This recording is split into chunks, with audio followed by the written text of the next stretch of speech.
સુરત સહિત સમગ્ર દક્ષિણ ગુજરાતમાં મેઘરાજાએ ધમાકેદાર એન્ટ્રી કરી હોય તેમ ભારે વરસાદના કારણે અનેક વિસ્તારોમાં પાણી ભરાયા છે. જો કે હાલ જિલ્લામાં પૂર જેવી કોઈ સ્થિતિ નથી. સુરત જિલ્લા કલેક્ટર તેજસ પરમારે કહ્યું હતું કે વહીવટી તંત્ર સંપૂર્ણ રીતે સજ્જ છે. નાગરિકોના અફવાઓથી દૂર રહી સાવચેતી રાખવા અપીલ કરી છે. સુરત સહિત સમગ્ર દક્ષિણ ગુજરાતમાં છેલ્લા 2-3 દિવસથી વરસાદ વરસી રહ્યો છે. અનેક વિસ્તારોમાં વરસાદી પાણી ભરાવાની સ્થિતિ સર્જાઈ હતી, પરંતુ સંબંધિત વિભાગોએ સમયસર કામગીરી કરી મોટાભાગના સ્થળોએ પાણીનો નિકાલ કર્યો. સુરત જિલ્લા કલેક્ટર તેજસ પરમારે જણાવ્યું હતું કે 2 થી 4 જુલાઈ દરમિયાન ભારેથી અતિભારે વરસાદની આગાહી કરવામાં આવી હતી. હવે વરસાદની તીવ્રતામાં ધીમે ધીમે ઘટાડો થવાની શક્યતા છે. જિલ્લા વહીવટી તંત્ર હવામાન વિભાગની આગાહી પર સતત નજર રાખી રહ્યું છે. તમામ જરૂરી પૂર્વ તૈયારીઓ પૂર્ણ કરી દેવામાં આવી.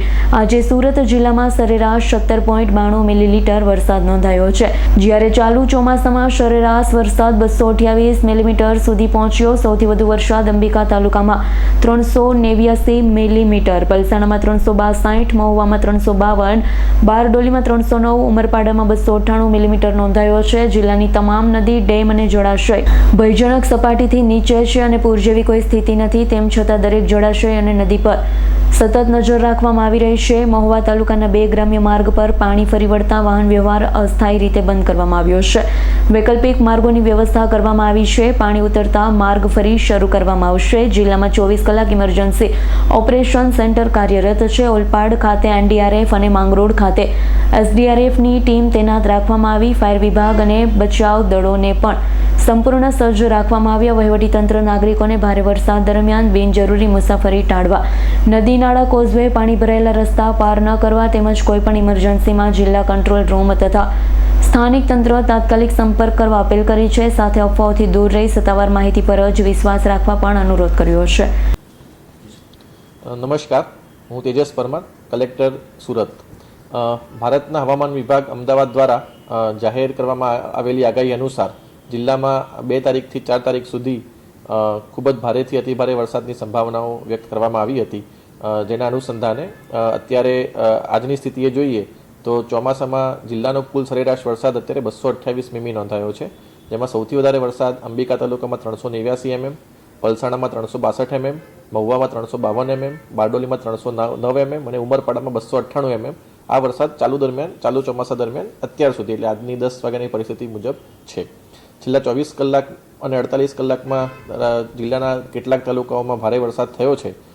અત્યારે આમ જોવા જઈએ તો કોઈ ભયજનક સપાટી ઉપર કોઈ પણ આપણી નદી કે ડેમ કે જળાશય નથી અને હાલમાં કોઈ પૂર જેવી પરિસ્થિતિ પણ અત્યારે જિલ્લામાં કોઈ જગ્યાએ નથી. તેમ છતાં પણ આપણે સતત જળાશયો અને નદીના જળસ્તર ઉપર સતત આપણે દેખરેખ રાખી રહ્યા છીએ.